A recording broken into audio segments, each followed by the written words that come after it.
PSC Malayalam ചാനലിലേക്ക് എല്ലാവർക്കും സ്വാഗതം. ഇന്ന് നമ്മൾ ചർച്ച ചെയ്യുന്നത് മാർച്ച് 28 പുറത്തിറങ്ങിയ തൊഴിൽ വാർത്തയിലെ കറണ്ട് അഫയേഴ്സാണ് കേട്ടോ. അപ്പോൾ ഫസ്റ്റ് പോയിന്റിലേക്ക് കടക്കാം. ഏത് രാജ്യത്താണ് അടിമത്തം നിയമവിധേയമാക്കുന്നതുൾപ്പെടെയുള്ള പ്രാകൃത വ്യവസ്ഥകൾ ഉൾപ്പെടുന്ന പുതിയ ക്രിമിനൽ നിയമം നടപ്പിലാക്കിയത്? അഫ്ഗാനിസ്ഥാനിൽ. ഏത് രാജ്യത്താണ് അടിമത്തം നിയമവിധേയമാക്കുന്നതുൾപ്പെടെയുള്ള പ്രാകൃത വ്യവസ്ഥകൾ ഉൾപ്പെടുന്ന പുതിയ ക്രിമിനൽ നിയമം നടപ്പിലാക്കിയത്? അഫ്ഗാനിസ്ഥാനിൽ. സമൂഹത്തെ 4 വിഭാഗങ്ങളായി തിരിച്ച് ഒരു കുറ്റത്തിന് വ്യത്യസ്ത ശിക്ഷകളാണ് ഏർപ്പെടുത്തിയിട്ടുള്ളത്. പ്രഭുക്കൾക്കും മതനേതാക്കൾക്കും സമ്പൂർണ്ണ പരിരക്ഷ നൽകുന്നതാണ് ഈ നിയമം കേട്ടോ. അപ്പോൾ പ്രഭുക്കൾക്കും മതനേതാക്കൾക്കും സമ്പൂർണ്ണ പരിരക്ഷ നൽകുന്നതാണ് നിയമം. കഴിഞ്ഞ ജനുവരി ആദ്യമാണ് പുതിയ ക്രിമിനൽ നിയമം താലിബാൻ സർക്കാർ നടപ്പിലാക്കിയത്. അപ്പോൾ ജനുവരിയിലാണ് പുതിയ ക്രിമിനൽ നിയമം താലിബാൻ സർക്കാർ നടപ്പിലാക്കിയത്. 90-ാം വയസ്സിൽ ടിബറ്റിൻ്റെ ആത്മീയ ആചാര്യനായ ദലൈലാമയ്ക്ക് ലഭിച്ച അന്താരാഷ്ട്ര പുരസ്കാരം ഗ്രാമി. 90-ാം വയസ്സിൽ ടിബറ്റിൻ്റെ ആത്മീയ ആചാര്യനായ ദലൈലാമയ്ക്ക് ലഭിച്ച അന്താരാഷ്ട്ര പുരസ്കാരം Grammy. Meditations the reflections of his holiness Dalai Lama എന്ന ഓഡിയോ ബുക്കിൻ്റെ വിവരണത്തിനാണ് ആദ്യ ഗ്രാമി പുരസ്കാരം എത്തിയത്. അതായത് 2026 കേട്ടോ. 1959 മുതൽ ഇന്ത്യയിലെ രാഷ്ട്രീയ അഭയത്തിൽ കഴിഞ്ഞിരുന്ന ലാമയ്ക്ക് 1989 സമാധാന നോബൽ സമ്മാനവും ലഭിച്ചിരുന്നു. അപ്പോൾ meditations the reflections of his holiness Dalai Lama എന്ന ഓഡിയോ ബുക്കിൻ്റെ വിവരണത്തിനാണ് ആദ്യ ഗ്രാമി പുരസ്കാരം ലഭിച്ചത്. അത് ഏത് വർഷം? 2026.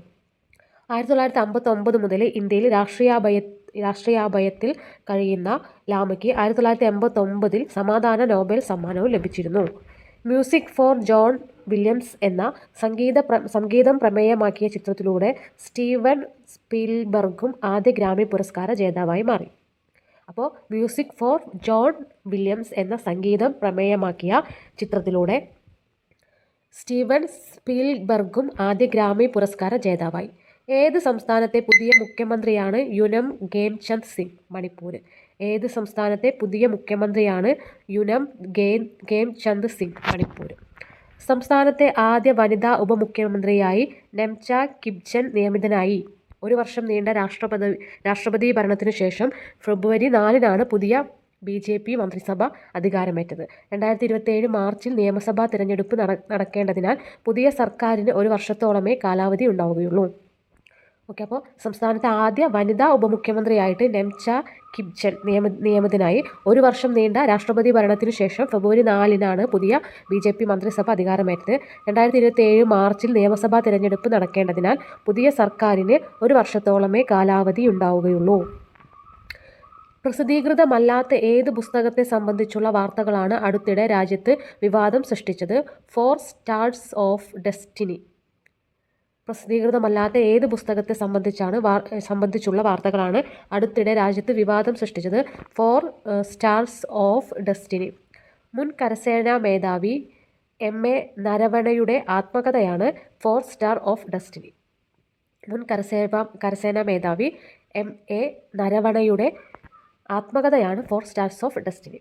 2020 ജൂണിൽ കിഴക്കൻ ലഡാക്കിലെ ഗാൽവൻ താഴ്വരയിൽ ഇന്ത്യയും ചൈനയും തമ്മിലുണ്ടായ അതിർത്തി സംഘർഷവുമായി ബന്ധപ്പെട്ട് തീരുമാനമെടുക്കാൻ പ്രതിരോധ മന്ത്രാലയം വിമുഖത കാട്ടി എന്ന വെളിപ്പെടുത്തലാണ് പുസ്തകത്തെ വിവാദത്തിലെത്തിച്ചത്. അപ്പോൾ 2020 ജൂണിൽ കിഴക്കൻ ലഡാക്കിലെ ഗാൽവൻ താഴ്വരയിൽ ഇന്ത്യയും ചൈനയും തമ്മിലുണ്ടായ അതിർത്തി സംഘർഷവുമായി ബന്ധപ്പെട്ട് തീരുമാനമെടുക്കാൻ പ്രതിരോധ മന്ത്രാലയം വിമുഖത കാട്ടി എന്ന വെളിപ്പെടുത്തലാണ് പുസ്തകത്തെ വിവാദത്തിലെത്തിച്ചത്.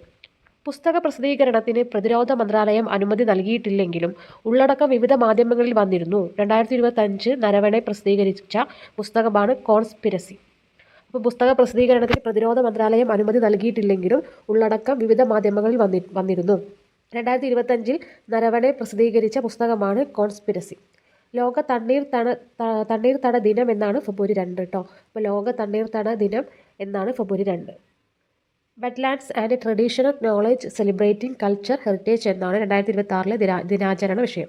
തണ്ണീർത്തട ദിനാചരണ വിഷയം wetlands and traditional knowledge celebrating culture heritage എന്നതാണ് 2026 ദിനാചരണ വിഷയം. ഒരു പ്രധാനമന്ത്രിക്കു കീഴിൽ എത്ര ബജറ്റുകൾ തുടർച്ചയായി അവതരിപ്പിച്ചതിൻ്റെ റെക്കോർഡാണ് ധനമന്ത്രി നിർമ്മല സീതാരാമൻ 2026 ബജറ്റ് അവതരണത്തിലൂടെ നേടിയത്? 9. ഒരു പ്രധാനമന്ത്രിക്കു കീഴിൽ എത്ര ബജറ്റുകൾ തുടർച്ചയായി അവതരിപ്പിച്ചതിൻ്റെ റെക്കോർഡാണ് ധനമന്ത്രി നിർമ്മല സീതാരാമൻ 2026 ബജറ്റ് അവതരണത്തിലൂടെ നേടിയത്? 9ാമത് ബജറ്റ്. 2019 ഇന്ത്യയുടെ ആദ്യ വനിതാ ധനമന്ത്രിയായിട്ട് നിർമ്മല ചുമതലയേറ്റത്. അപ്പോൾ 2019 ഇന്ത്യയുടെ ആദ്യ വനിതാ ധനമന്ത്രിയായിട്ട് നിർമ്മല സീതാറാം ചുമതലയേറ്റത്. 9ാമത്തെ ബജറ്റ് അവതരണത്തിൻ്റെ ദൈർഘ്യം 85 മിനിറ്റ് ആയിരുന്നു കേട്ടോ. അപ്പോൾ 9ാമത്തെ ബജറ്റ് അവതരണത്തിൻ്റെ ദൈർഘ്യം എന്ന് പറയുന്നത് 85 മിനിറ്റ് ആയിരുന്നു. ഏറ്റവും ദൈർഘ്യമേറിയ ബജറ്റ് അവതരണവും നിർമ്മലയുടേതാണ് കേട്ടോ. അപ്പോൾ ഏറ്റവും വലിയ ദൈർഘ്യമേറിയ ബജറ്റ് അവതരണം എന്ന് പറയുന്നത് ആരുതാണ്? നിർമ്മലയുടേതാണ്. 2020-21 അവതരണം 2 മണിക്കൂർ 40 മിനിറ്റ് ആയിരുന്നു. അപ്പോൾ 2020-21 അവതരണം എത്ര സമയം? 2 മണിക്കൂർ 40 മിനിറ്റുമായിരുന്നു. ഭൗമശാസ്ത്ര രംഗത്തെ നൊബേൽ എന്നറിയപ്പെടുന്ന ക്രാഫ്റ്റ് പ്രൈസ് നേടിയ ഇന്ത്യൻ വംശജനായ US കാലാവസ്ഥാ ശാസ്ത്രജ്ഞനാണ് വീരഭദ്രൻ രാമനാഥൻ. ഭൗമശാസ്ത്ര രംഗത്തെ നൊബേൽ എന്നറിയപ്പെടുന്ന ക്രാഫ്റ്റ് പ്രൈസ് 2026 നേടിയ ഇന്ത്യൻ വംശജനായ US കാലാവസ്ഥാ ശാസ്ത്രജ്ഞനാണ് വീരഭദ്രൻ രാമനാഥൻ.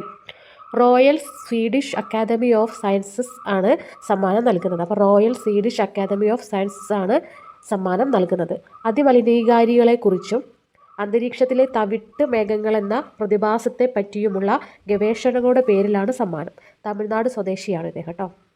അപ്പോൾ അതിമലിനീകാരികളെക്കുറിച്ചും അന്തരീക്ഷത്തിലെ തവിട്ട് മേഘങ്ങളെന്ന പ്രതിഭാസത്തെ പറ്റിയുമുള്ള ഗവേഷണങ്ങളുടെ പേരിലാണ് സമ്മാനം. തമിഴ്നാട് സ്വദേശിയാണ് ഇദ്ദേഹം. എത്രാമത് ആയിരൂർ ചെറുകോൽപ്പുഴ ഹിന്ദുമത പരിഷത്താണ് ഫെബ്രുവരി 15 മുതൽ 22 വരെ പമ്പ മണപ്പുറത്ത്, അതായത് ശ്രീ വിദ്യാധിരാജ നഗറിൽ നടന്നത് 114ാമത്. എത്രാമത് അയിരൂർ ചെറുകോൽപ്പുഴ ഹിന്ദുമത പരിഷത്താണ് ഫെബ്രുവരി 15 മുതൽ 22 വരെ പമ്പ മണപ്പുറത്ത് നടന്നത് 114ാമത്. നിർമ്മിത ബുദ്ധി ഏജന്റുമാർക്കായി നിലവിൽ വന്ന സാമൂഹിക മാധ്യമമാണ് മോൾട്ട് ബുക്ക്. നിർമ്മിത ബുദ്ധി ഏജന്റുമാർക്കായി നിലവിൽ വന്ന സാമൂഹിക മാധ്യമമാണ് മോൾട്ട് ബുക്ക്. ജ്ഞാനപീഠ പുരസ്കാരത്തെക്കുറിച്ച് കുറച്ച് പോയിന്റ്. 60ാമത് ജ്ഞാനപീഠ പുരസ്കാരം ലഭിച്ചത് ആർക്ക്? ആർ വൈരമുത്തു. അപ്പോൾ 60ാമത് ജ്ഞാനപീഠ പുരസ്കാരം ലഭിച്ചത് ആർ വൈരമുത്തു. രാജ്യത്തെ ഏറ്റവും വലിയ സാഹിത്യ പുരസ്കാരം നേടുന്ന തമിഴ്നാട്ടിൽ നിന്നുള്ള 3ാമത്തെയാളാണ് വൈരമുത്തു. 2025 പുരസ്കാരമാണ് പ്രഖ്യാപിച്ചത്. അപ്പോൾ രാജ്യത്തെ ഏറ്റവും വലിയ സാഹിത്യ പുരസ്കാരം നേടുന്ന തമിഴ്നാട്ടിൽ നിന്നുള്ള 3ാമത്തെയാളാണ് വൈരമുത്തു. 2025 പുരസ്കാരമാണ് പ്രഖ്യാപിച്ചത്. അഖിലൻ 1975, ജയകാന്തൻ 2002 എന്നിവരാണ് മുൻപ് പുരസ്കാരം ലഭിച്ച തമിഴ് എഴുത്തുകാർ. അപ്പോൾ അഖിലന് 1975 ജയകാന്തന് 2002 എന്നിവരാണ് മുൻപ് പുരസ്കാരം ലഭിച്ച തമിഴ് എഴുത്തുകാർ. തമിഴ്നാട്ടിലെ തേനി സ്വദേശിയായ വൈരമുത്തു കവി, ഗാനരചയിതാവ്, നോവലിസ്റ്റ് എന്നീ നിലകളിൽ ശ്രദ്ധേയനാണ്. അപ്പോൾ തമിഴ്നാട്ടിലെ തേനി സ്വദേശിയായ വൈരമുത്തു കവി, ഗാനരചയിതാവ്, നോവലിസ്റ്റ് എന്നീ നിലകളിൽ ശ്രദ്ധേയനാണ്. 7500-ലധികം പാട്ടുകളും കവിതകളും എഴുതിയ വൈരമുത്തു 7 ദേശീയ അവാർഡുകളും 6 സംസ്ഥാന പുരസ്കാരങ്ങളും നേടിയിട്ടുണ്ട്.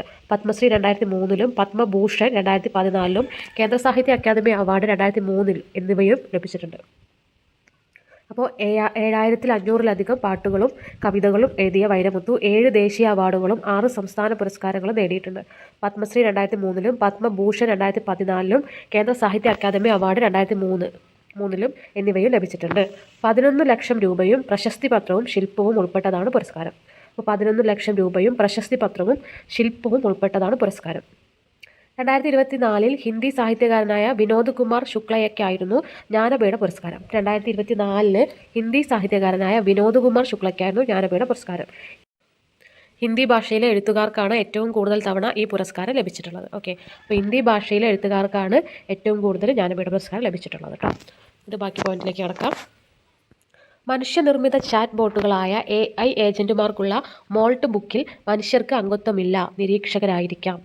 ഓക്കെ, അപ്പോൾ മനുഷ്യനിർമ്മിത ചാറ്റ് ബോട്ടുകളായ AI ഏജന്റുമാർക്കുള്ള മോൾട്ട് ബുക്കിൽ മനുഷ്യർക്ക് അംഗത്വമില്ല, നിരീക്ഷകരായിട്ട് ഇരിക്കാം എന്നാണ് പറഞ്ഞത്. AI കമ്പനിയായ ഒക്ടൽ AIയുടെ സ്രഷ്ടാവായ മാറ്റ്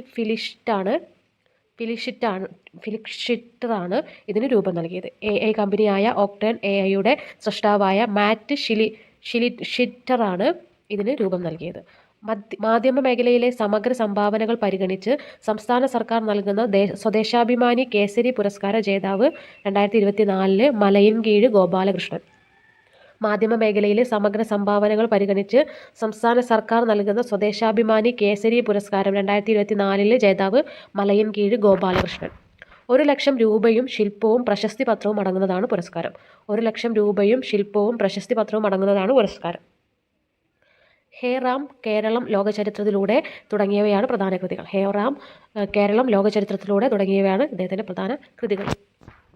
2021 പുരസ്കാരം KG പരമേശ്വരൻ നായരും 2022 ഏഴാച്ചേരി രാമചന്ദ്രനും 2023 N അശോകനും ലഭിച്ചിരുന്നു. 2021 പുരസ്കാരം KG പരമേശ്വരൻ നായരും 2022 ഏഴാച്ചേരി രാമചന്ദ്രനും 2023 N അശോകനും ലഭിച്ചിരുന്നു. ചരിത്രത്തിൽ ആദ്യമായി ഒരു സംസ്ഥാന മുഖ്യമന്ത്രി ഫെബ്രുവരി 5 സുപ്രീം കോടതിയിൽ നേരിട്ടെത്തി കേസ് വാദിച്ചു. ആര്? മമതാ ബാനർജി, പശ്ചിമ ബംഗാൾ കേട്ടോ. ചരിത്രത്തിൽ ആദ്യമായിട്ട് ഒരു സംസ്ഥാന മുഖ്യമന്ത്രി ഫെബ്രുവരി 5 സുപ്രീം കോടതിയിൽ നേരിട്ടെത്തി കേസ് വാദിച്ചു. ആരാണ്? മമതാ ബാനർജി, പശ്ചിമ ബംഗാളിലാണ് കേട്ടോ. ബംഗാളിലെ SIR നടപടികളെ ചോദ്യം ചെയ്ത് നൽകിയ ഹർജിയിലാണ് മുൻ അഭിഭാഷക കൂടിയായ മമത കോടതിയിലെത്തിയത്. അപ്പോൾ ബംഗാളിലെ SIR നടപടികളെ ചോദ്യം ചെയ്ത് നൽകിയ ഹർജിയിലാണ് മുൻ അഭിഭാഷക കൂടിയായ മമത കോടതിയിലെത്തിയത്. കേരള നിയമസഭയിൽ ഏറ്റവും കൂടുതൽ സ്വകാര്യ ബില്ലുകൾ അവതരിപ്പിച്ച മുൻ സാമാജികൻ അടുത്തിടെ അന്തരിച്ചു. പേര്? M മുരളി. കേരള നിയമസഭയിൽ ഏറ്റവും കൂടുതൽ സ്വകാര്യ ബില്ലുകൾ അവതരിപ്പിച്ച മുൻ സാമാജികൻ അടുത്തിടെ അന്തരിച്ചു. പേര്? M മുരളി. 20 വർഷം കൊണ്ട് 71 ബില്ലുകൾ സഭയിൽ അവതരിപ്പിച്ചു. 1991 മുതൽ 2011 വരെ തുടർച്ചയായി മാവേലിക്കര മണ്ഡലത്തെ നിയമസഭയിൽ പ്രതിനിധാനം ചെയ്തു. 20 വർഷം കൊണ്ട് 71 ബില്ലുകൾ സഭയിൽ അവതരിപ്പിച്ചു. 1991 മുതൽ 2011 വരെ തുടർച്ചയായി മാവേലിക്കര മണ്ഡലത്തെ നിയമസഭയിൽ പ്രതിനിധാനം ചെയ്തു. ഏത് സംസ്ഥാനവുമായി ബന്ധപ്പെട്ട കരാറിലാണ് കേന്ദ്ര സർക്കാർ അടുത്തിടെ ഒപ്പുവെച്ചത്? നാഗാലാൻഡ്. ഏത് സംസ്ഥാനവുമായി ബന്ധപ്പെട്ട കരാറിലാണ് കേന്ദ്ര സർക്കാർ അടുത്തിടെ ഒപ്പുവെച്ചത്? നാഗാലാൻഡ്. കിഴക്കൻ നാഗാലാൻഡിന് പ്രത്യേക അധികാരം നൽകുന്ന കരാറിൽ കേന്ദ്ര സർക്കാരിനു പുറമെ നാഗാലാൻഡ് സർക്കാരും ഈസ്റ്റേൺ നാഗാലാൻഡ് പീപ്പിൾസ് ഓർഗനൈസേഷനും ഒപ്പുവെച്ചു. കിഴക്കൻ നാഗാലാൻഡിന് പ്രത്യേക അധികാരം നൽകുന്ന കരാറിൽ കേന്ദ്ര സർക്കാരിനു പുറമെ നാഗാലാൻഡ് സർക്കാരും ഈസ്റ്റേൺ നാഗാലാൻഡ് പീപ്പിൾസ് ഓർഗനൈസേഷനും ഒപ്പുവെച്ചു. 2026 ഫെബ്രുവരി 6 ചെന്നൈയിൽ അന്തരിച്ച സംഗീത സംവിധായകൻ SP വെങ്കടേഷ്. 2026 ഫെബ്രുവരി 6 ചെന്നൈയിൽ അന്തരിച്ച സംഗീത സംവിധായകൻ SP വെങ്കടേഷ്. മലയാളം, തമിഴ്, കന്നഡ, ഹിന്ദി ഭാഷകളിലായി 160ഓളം ചലച്ചിത്രങ്ങൾക്കായി 600ഓളം ഗാനങ്ങൾ ഒരുക്കി. ഇതിൽ 150ലധികം മലയാള സിനിമകളിലാണ് കേട്ടോ.